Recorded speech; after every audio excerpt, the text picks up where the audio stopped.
So I've been working at my company for over 2 years now. It's not the dream job, but it pays the bills, and the people I work with are mostly chill. Or at least that's what I thought until it came to one thing: my personal life. Specifically, my choice to stay single and child-free. For the record, I'm 24. I've had a few casual flings, nothing that ever went anywhere serious. Honestly, I just don't think I'm cut out for it. The thought of committing to someone forever, living together, sharing space, growing old with someone is exhausting. Same with kids, I'm not interested. The idea of someone depending on me 24/7, of having to raise a human being from scratch, is enough to make me want to pull my hair out. But hey, if that's your thing, more power to you. I don't judge, live your life. I just know it's not for me. But of course, living in a world where everyone is obsessed with the traditional life, getting married, having kids, starting a family, means that I'm the odd one out. And trust me, people notice. Every time the topic of relationships comes up, I get asked the same question. So when are you going to settle down and have kids? Or, you'll change your mind, you just wait, you'll see how great it is. Yeah, I've heard it all before. And every time I smile politely, nod, and try to steer the conversation elsewhere. But what happens when the comments keep coming, when it feels like no one is taking you seriously? Let me tell you, eventually, you snap. And when I snapped, well, let's just say it was fireworks. It all went down on an ordinary Thursday afternoon. You know, one of those slow days at work where the clock drags on and everyone's just trying to make it to the end of the week. We were all gathered around in the break room, the usual suspects chatting about random things. Someone mentioned relationships, surprise, surprise, and then the inevitable question was thrown my way. So, are you seeing anyone? Sarah, one of my coworkers, asked me with this over-the-top smile that reeked of judgment. Sarah, by the way, has been dating a guy who's at least 6 years younger than her and has more issues than a magazine stand. I swear the guy is so insecure, every time they go out, he acts like she's about to leave him for the next guy who comes along. But I digress. I wasn't even fazed by her question anymore. I've answered this 1,000 times.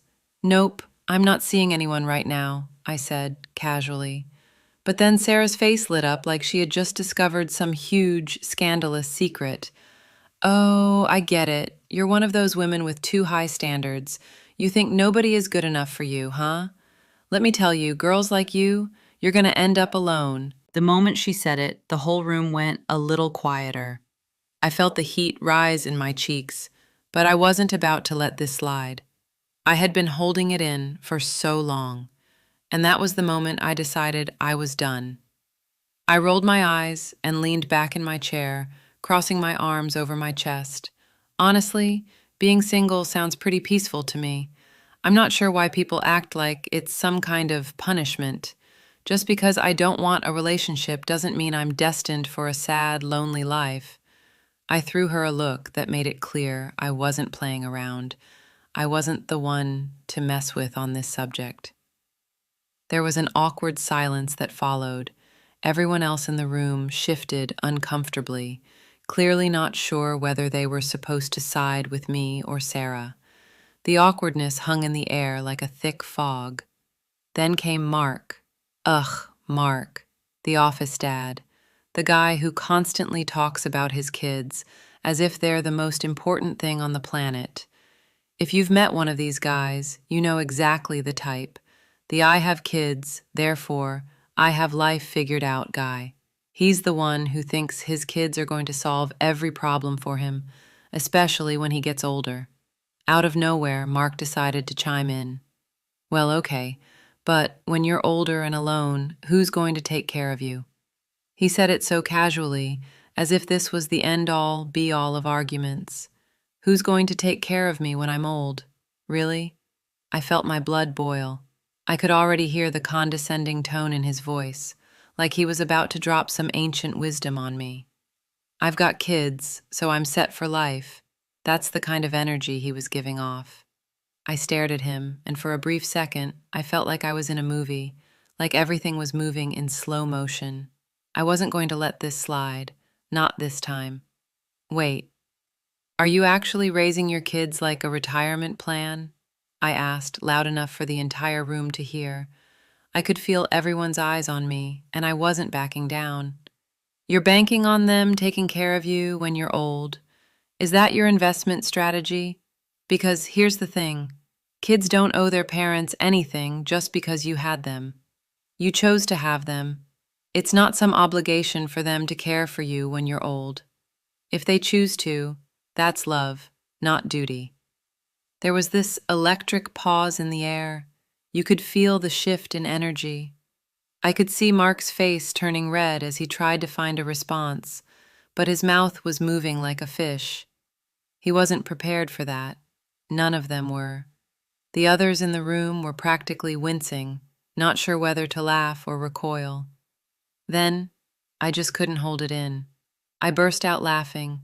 It was a mix of pure satisfaction and a little bit of sarcasm.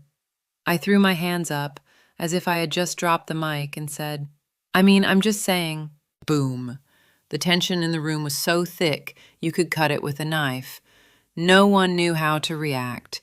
People started laughing awkwardly, unsure if it was okay to laugh or if I was serious. Mark just stared at me, his face a perfect shade of crimson.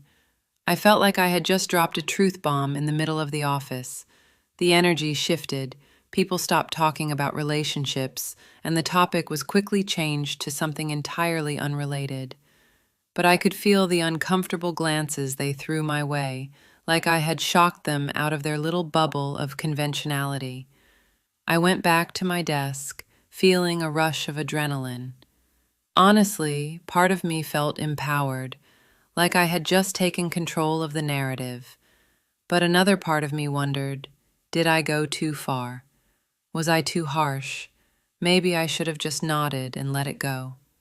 Later that day, I caught a glimpse of Mark whispering to some other coworkers near the coffee machine, probably recounting the incident with that smug, self-righteous look on his face. But deep down, I knew I had spoken the truth. Whether they liked it or not, the reality is that I don't owe anyone an explanation for how I choose to live my life. So, after all of that, was I wrong for speaking up? For snapping back? Was I the asshole for shutting down that conversation? Or did they deserve to hear it?